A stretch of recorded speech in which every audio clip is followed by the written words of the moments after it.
Kisah lengkap Nabi Idris alaihissalam. Bagian 1. Dunia setelah Nabi Adam dan lahirnya seorang Nabi ilmu. Pendahuluan, zaman yang mulai melupakan cahaya. Setelah wafatnya Nabi Adam alaihissalam, dunia tidak lagi sesederhana dahulu. Manusia telah berkembang biak, menetap di berbagai wilayah, dan mulai membangun peradaban awal. Namun, seiring berlalunya waktu, cahaya tauhid yang dulu terang mulai meredup di sebagian hati manusia. Ilmu yang diwariskan Nabi Adam dan putranya Nabi Syits alaihissalam masih ada, tetapi tidak semua manusia menjaganya dengan baik. Di tengah dunia yang mulai condong kepada hawa nafsu, kelalaian, dan ketidakadilan, itulah Allah menyiapkan seorang hamba istimewa, seorang nabi yang kelak dikenal sebagai Nabi Idris alaihissalam, nabi ketiga dalam silsilah kenabian umat manusia. Silsilah dan kelahiran Nabi Idris. Nabi Idris alaihissalam adalah keturunan langsung Nabi Adam.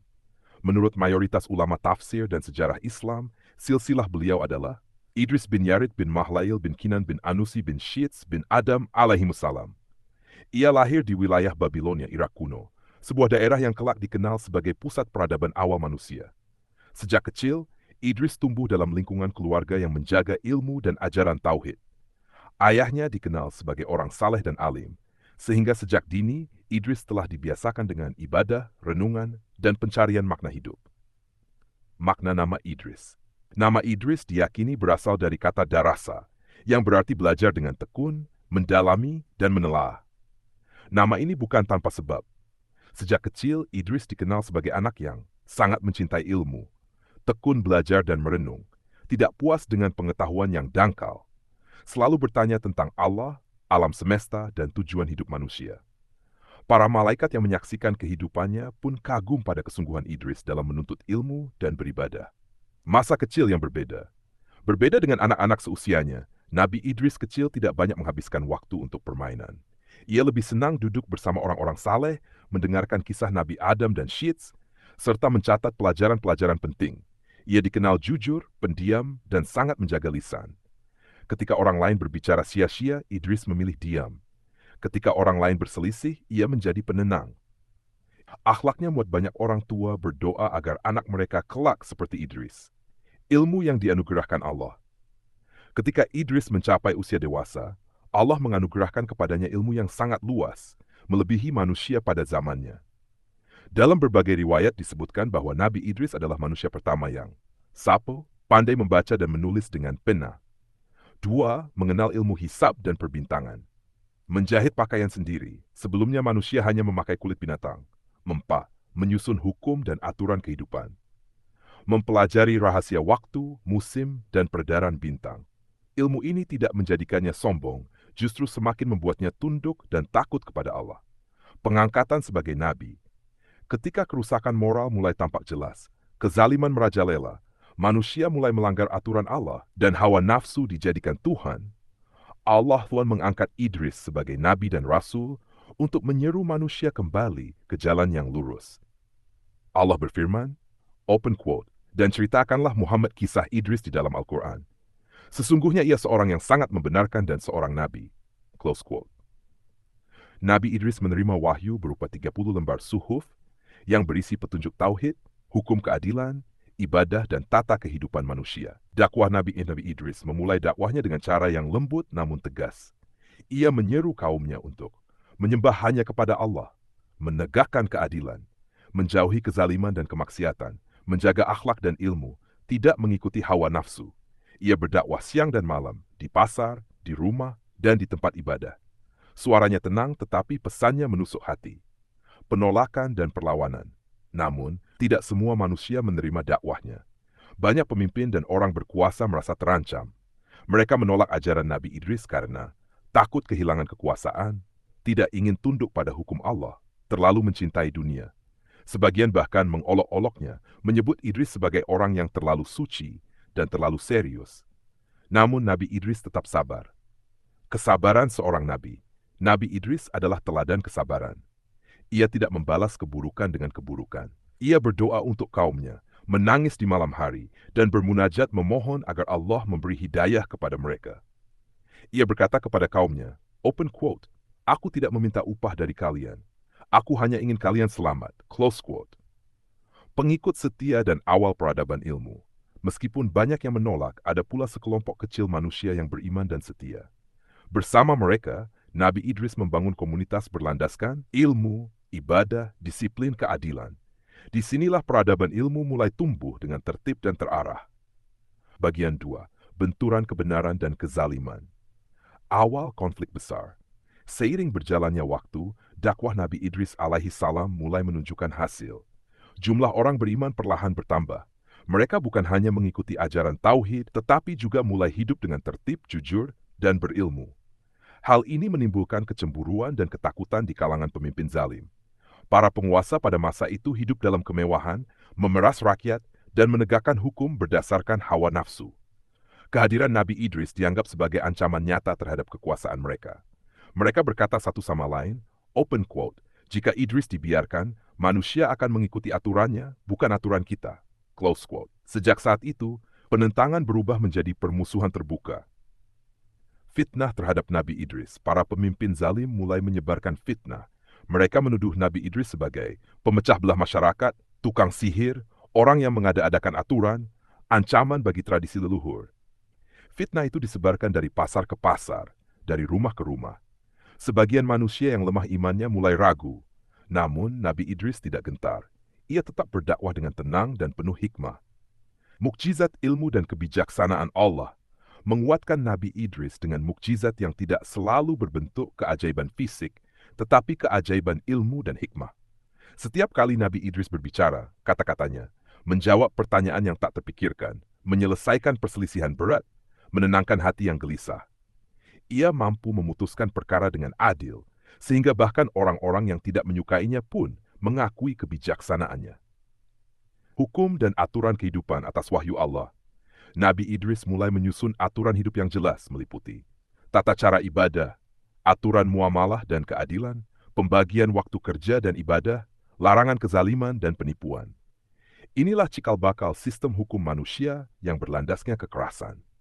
Ketika dakwah Nabi Idris semakin meluas, kaum zalim tidak lagi puas dengan fitnah. Mereka mulai melakukan kekerasan terhadap pengikut Nabi Idris. Rumah-rumah mereka dirusak, harta dirampas, dan sebagian dipenjara. Nabi Idris sangat berduka melihat pengikutnya disakiti. Ia berdoa, open quote, Ya Allah, Engkau maha mengetahui keadaan kami. Lindungilah hamba-hambamu yang beriman. Close quote. Izin untuk membela diri Allah mewahyukan kepada Nabi Idris bahwa orang-orang beriman diizinkan untuk membela diri, bukan untuk berbuat zalim, tetapi untuk menegakkan keadilan. Nabi Idris mengatur kaumnya dengan disiplin tinggi.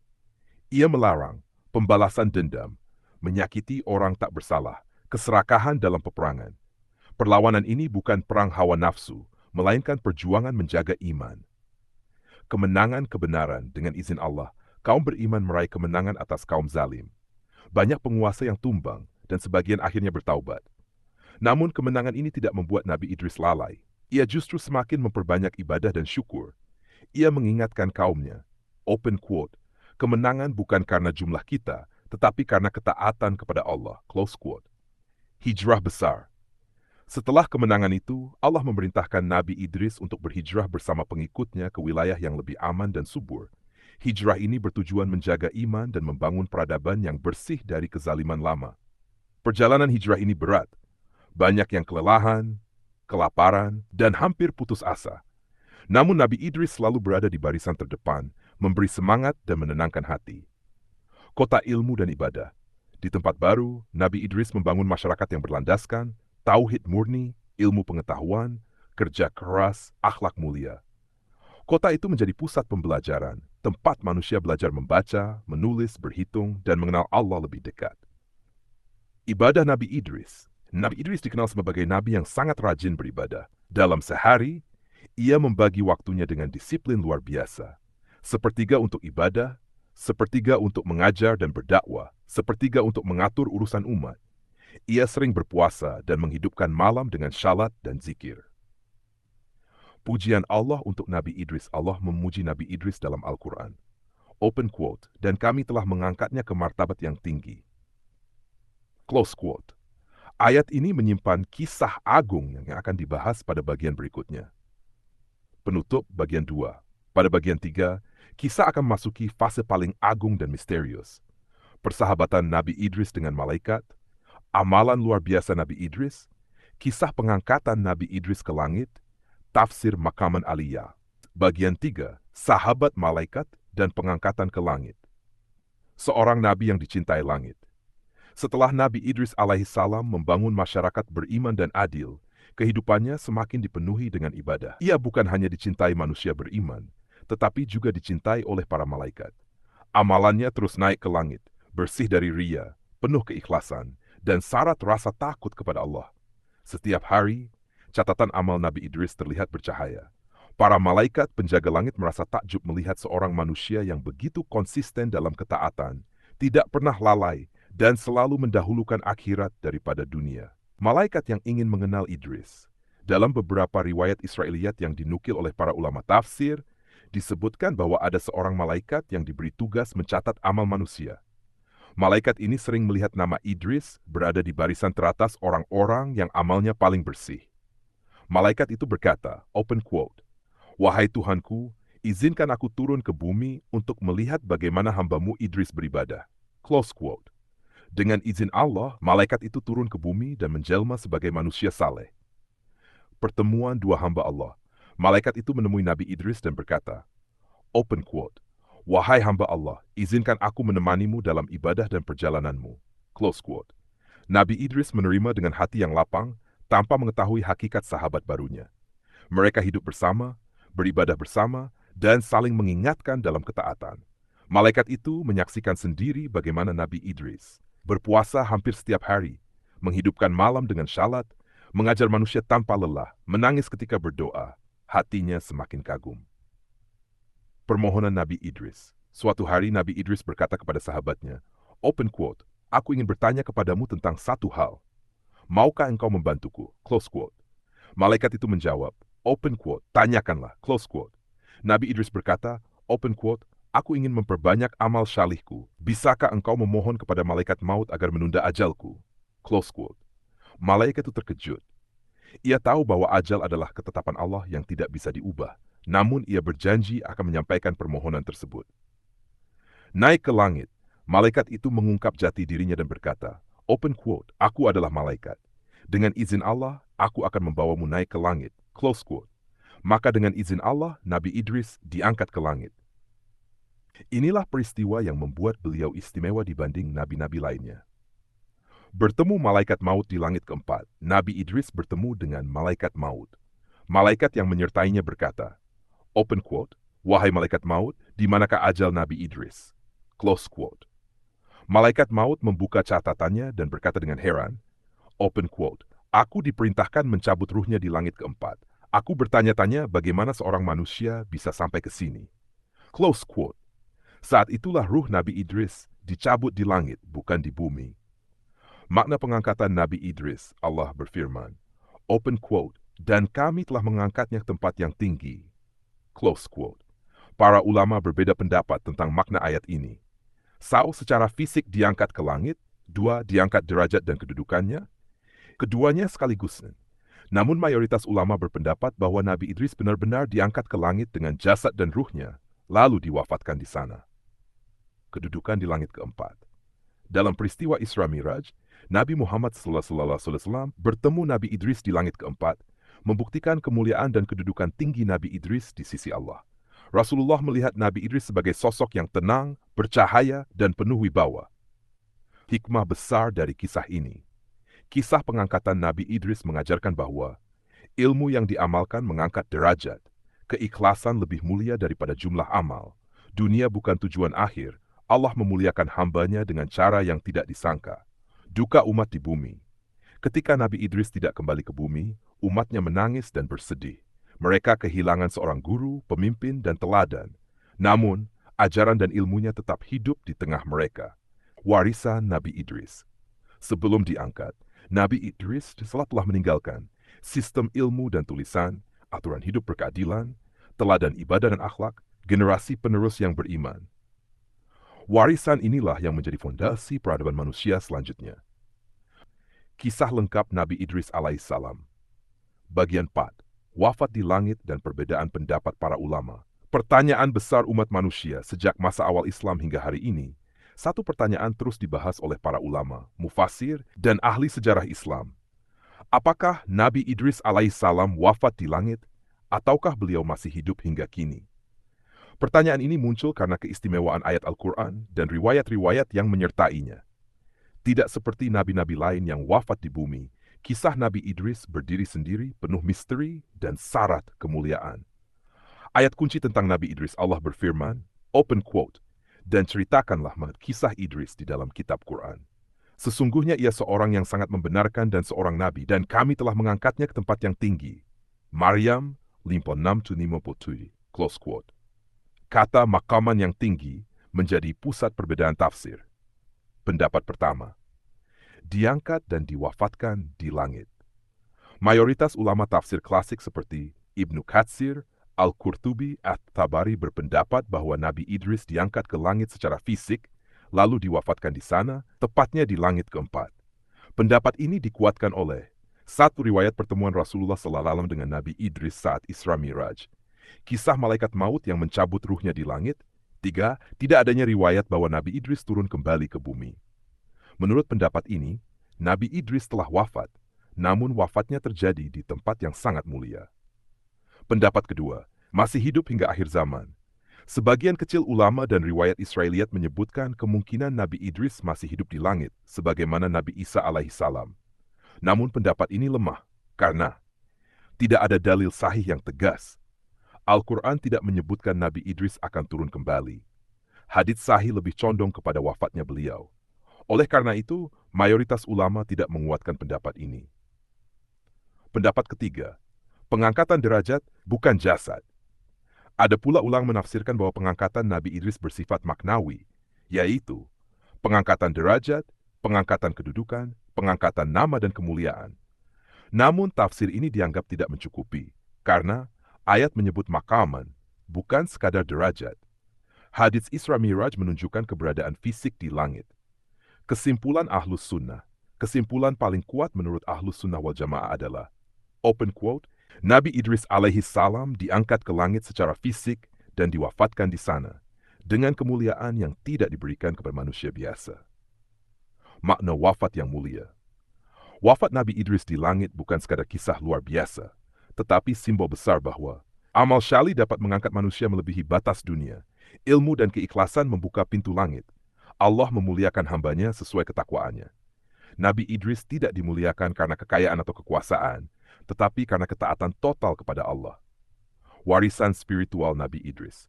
Walaupun jasad Nabi Idris tidak lagi berada di bumi, warisannya tetap hidup. Ilmu tulis-menulis. 2. Peradaban berbasis ilmu. 3. Disiplin ibadah. 4. Keteguhan dalam dakwah. Setiap nabi setelahnya mewarisi jejak perjuangan Nabi Idris. Perbandingan dengan nabi-nabi lain. Jika Nabi Nuh dikenal dengan kesabaran, Nabi Ibrahim dengan tauhid dan pengorbanan, Nabi Musa dengan keberanian, Nabi Isa dengan kezuhudan, maka Nabi Idris dikenal sebagai Nabi ilmu, disiplin, dan ketekunan ibadah. Pelajaran untuk manusia modern. Di zaman modern, manusia sering mengejar jabatan, popularitas, harta, pengakuan. Namun kisah Nabi Idris mengajarkan bahwa kemuliaan sejati dan dari langit, bukan dari manusia. Ilmu tanpa iman akan melahirkan kesombongan. Iman tanpa ilmu akan melahirkan kebodohan. Nabi Idris menyatukan keduanya. Bagian pantat. Bayangkan seorang manusia yang hidup sederhana di bumi, namun namanya dikenal di langit. Itulah Nabi Idris alaihissalam. Allah tidak mengangkatnya karena satu amal besar, tetapi karena konsistensi seumur hidup dalam ketaatan. Kisah lengkap Nabi Idris alaihissalam. Bagian 5. Hikmah abadi dan teladan untuk manusia akhir zaman. Nabi Idris, simbol perpaduan ilmu dan iman. Jika seluruh perjalanan hidup Nabi Idris alaihissalam dirangkum dalam satu kalimat, maka kalimat itu adalah open quote, ilmu yang mengantarkan pemiliknya kepada Allah. Close quote. Nabi Idris bukan hanya seorang nabi, tetapi juga guru peradaban manusia. Ia hidup di masa awal sejarah, ketika manusia masih belajar mengenal dunia. Namun justru di masa itulah Allah menurunkan seorang nabi dengan kecerdasan, kedisiplinan, dan spiritualitas yang sangat tinggi. Hikmah pertama, ilmu adalah amanah. Bukan alat kesombongan, Nabi Idris memiliki ilmu yang jauh melampaui manusia sezamannya. Ia menguasai tulisan, hisab, pengaturan waktu, dan tata hukum. Namun ilmu itu tidak pernah menjadikannya angkuh. Pelajaran besar bagi manusia modern adalah ilmu bukan untuk merendahkan orang lain. Ilmu bukan untuk mengejar pujian. Ilmu harus melahirkan ketundukan kepada Allah. Semakin tinggi ilmu Nabi Idris, semakin rendah hatinya di hadapan Allah. Hikmah kedua, konsistensi lebih mulia daripada ledakan amal Nabi Idris tidak dikenal karena satu peristiwa spektakuler, melainkan karena amal yang terus-menerus. Ia beribadah setiap hari, mengajar tanpa lelah, berdakwah tanpa putus asa. Allah mengangkatnya bukan karena satu amal besar, tetapi karena kesetiaan seumur hidup dalam ketaatan. Ini mengajarkan bahwa amal kecil yang istiqamah lebih dicintai Allah daripada amal besar yang jarang. Hikmah ketiga, pemimpin sejati melayani, bukan dilayani sebagai nabi dan pemimpin. Nabi Idris tidak hidup di istana. Ia hidup sederhana, bekerja, menjahit pakaiannya sendiri dan berjalan bersama umatnya. Ia tidak menuntut dihormati, tetapi justru dihormati karena akhlaknya. Inilah model kepemimpinan langit yang sangat langka di bumi. Hikmah keempat, dakwah membutuhkan kesabaran dan ilmu Nabi Idris menghadapi penolakan, fitnah, kekerasan, pengkhianatan. Namun ia tidak pernah berdakwah dengan emosi. Setiap kata yang keluar dari lisannya adalah hasil ilmu dan hikmah. Pelajaran bagi para dai dan pendidik. Open quote. Dakwah tanpa ilmu menyesatkan. Dakwah tanpa kesabaran menghancurkan. Hikmah kelima. Dunia bukan tujuan akhir. Allah mengangkat Nabi Idris ke langit sebagai isyarat bahwa dunia hanyalah tempat singgah. Tujuan sejati manusia adalah akhirat. Kemuliaan hakiki berasal dari Allah. Manusia modern sering mengejar naik di dunia, tetapi lupa naik di sisi Allah. Relevansi Nabi Idris di zaman modern. Di era digital dan ilmu pengetahuan yang pesat, kisah Nabi Idris menjadi sangat relevan. Ilmu berkembang cepat, tetapi akhlak tertinggal. Informasi melimpah, tetapi hikmah langka. Teknologi tinggi, tetapi ketenangan rendah. Nabi Idris mengajarkan bahwa ilmu tanpa iman adalah bencana, dan iman tanpa ilmu adalah kelemahan. Teladan praktis dalam kehidupan sehari-hari. Dari Nabi Idris kita bisa meneladani 1. Disiplin waktu 2. Kecintaan pada ilmu 3. Kesederhanaan hidup 4. Kesungguhan ibadah 5. Keteguhan dalam kebenaran. Tidak perlu menunggu menjadi nabi untuk meneladaninya. Mulailah dari hal kecil dan konsisten. Renungan akhir, namamu di langit atau di bumi? Nabi Idris mungkin tidak memiliki kerajaan besar di bumi, tetapi namanya disebut di langit. Sebaliknya, banyak manusia terkenal di bumi, tetapi tidak dikenal di langit. Pertanyaannya, open quote, apakah kita ingin dikenal oleh manusia atau oleh Allah? Penutup besar kisah Nabi Idris. Kisah Nabi Idris alaihissalam bukan sekadar cerita masa lalu. Ia adalah cermin bagi manusia sepanjang zaman tentang bagaimana hidup dengan ilmu, iman, dan ketundukan total kepada Allah. Allah mengangkat Nabi Idris bukan untuk menjadikannya legenda, tetapi teladan.